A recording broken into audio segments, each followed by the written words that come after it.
Assalamualaikum warahmatullahi wabarakatuh. Kami dari kelompok 1 kelas 2023C. Izinkan kami memperkenalkan anggota kelompok kami. Saya Rastra Widino Tawira dengan NIM 086. Saya Rina Dania, NIM 088. Saya Anggina Sua, NIM-nya 084. Saya Tasya Lipia dengan NIM 081. Saya Alwi Kafi dengan NIM 082. Saya Miftahul Ilmi dengan NIM 098. Jadi kami di sini bertugas untuk mengeksplor Monumen Yogyakarta. Monumen Yogyakarta kembali lebih tepatnya. Dadah. Sampai ketemu di vlog selanjutnya. Jadi, monumen ini didirikan untuk mengenang peristiwa penting, yaitu kembalinya Yogyakarta sebagai Ibu Kota Republik Indonesia pada tanggal 29 Juni 1949. Pada akhir 1948, Belanda melancarkan agresi militer kedua, yang dimana Yogyakarta saat itu menjadi Ibu Kota Darurat Indonesia, diduduki dan dipimpin oleh Presiden Soekarno dan Wakil Presiden yaitu Muhammad Hatta. Monumen ini terletak di Jalan Lingkar Utara, Yogyakarta. Monjali dibangun untuk mengenang peristiwa serangan umum 1 Maret tahun 1949 saat Tentara Nasional Indonesia berhasil merebut kembali kota Yogyakarta dari tangan Belanda, meskipun hanya dalam waktu 6 jam. Peristiwa ini menjadi bukti nyata bahwa Indonesia masih memiliki kekuatan dan semangat juang yang tinggi, serta menjadi momen penting dalam perjuangan diplomasi internasional. Monumen ini diresmikan pada tanggal 6 Juli tahun 1989 oleh Presiden Soeharto dan berbentuk seperti kerucut setinggi 31 meter yang melambangkan semangat perjuangan yang terus menjulang.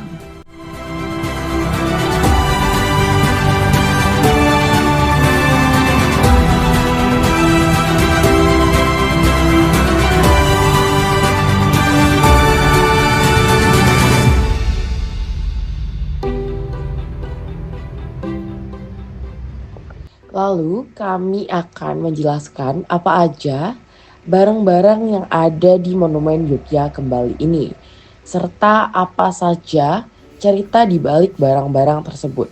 Halo guys, jadi kita lagi ada di Museum 1 Monjali, Yogyakarta. Kita lihat yuk ada apa aja di dalamnya.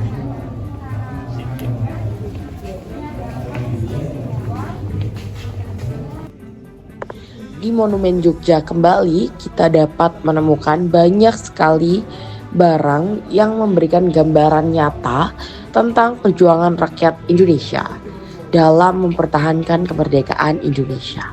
Salah satu koleksi utamanya adalah senjata-senjata tradisional dan modern yang digunakan para pejuang seperti bambu runcing, senapan, granat, hingga mortir buatan sendiri. Ini menunjukkan bagaimana keterbatasan alat tidak menghalangi semangat juang rakyat Indonesia. Oke, jadi di sini ada peninggalan-peninggalan dari perahu Kapten Pahlawan Laut dan juga kapal perang RI-48 Gajah Mada. Di sini juga ada bendera-bendera dari Panji Lesu, Divisi 3 Diponegoro. Yuk lanjut ke yang lainnya.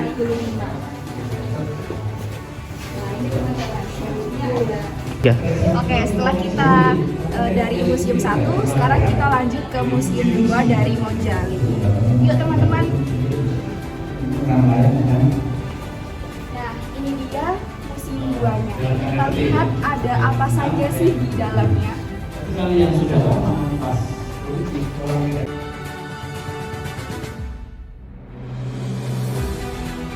Pada lantai pertama merupakan ruangan museum yang menyimpan berbagai koleksi dokumentasi sejarah mulai dari foto-foto perjuangan, dokumen penting, hingga berbagai benda peninggalan pada masa perang. Pada lantai ini juga terdapat ruangan diorama yang menggambarkan adegan-adegan perjuangan rakyat dan tentara Indonesia melawan penjajah.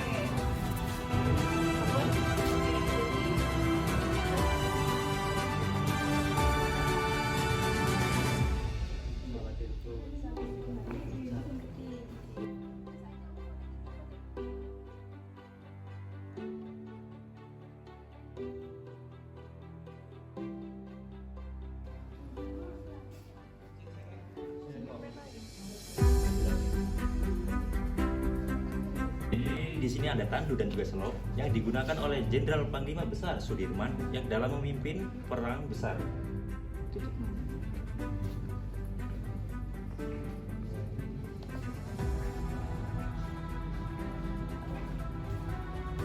Oke, selamat datang di Museum 3 Monjali.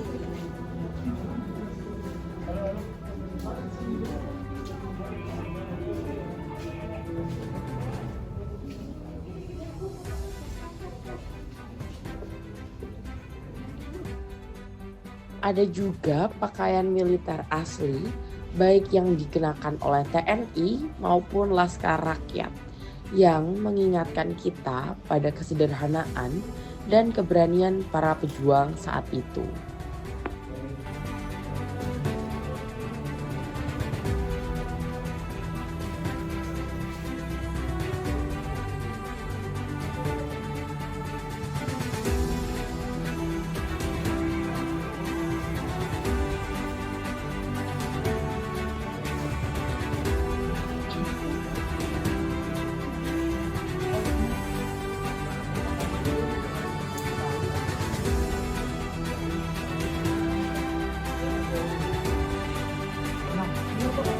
Oke, jadi setelah kita di Museum 1 dan 2, selanjutnya kita ke dioramanya guys. Itu katanya bagus banget. Penasaran kan? Yuk mari kita lihat sama-sama.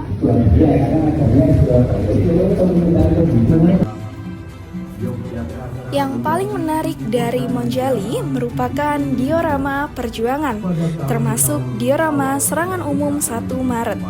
Diorama ini menggambarkan bagaimana strategi militer dijalankan dengan menggunakan taktik gerilya dan semangat kebersamaan antara rakyat dengan tentara. Di bagian lain, kita juga bisa melihat replika dokumen penting seperti teks proklamasi dan surat-surat perintah militer yang memperkuat peran diplomasi dan strategi dalam meraih kemerdekaan Indonesia.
Monumen Jogja Kembali bukan hanya sekedar tempat wisata bersejarah, tetapi juga ruang refleksi untuk mengenang dan menghargai perjuangan para pahlawan.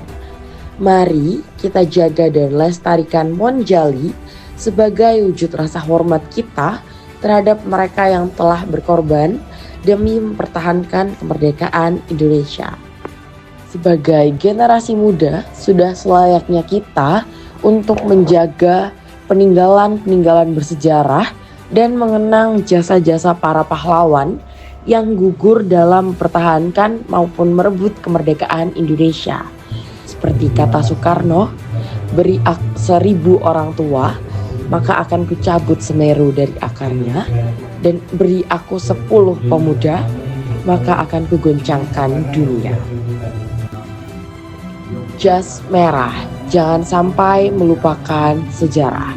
Demikian bunyi dari peribahasa yang tentu saja tidak bisa kita lupakan, karena kita tidak akan bisa berdiri di sini tanpa ada jasa para pahlawan yang gugur dalam mempertahankan kemerdekaan Indonesia.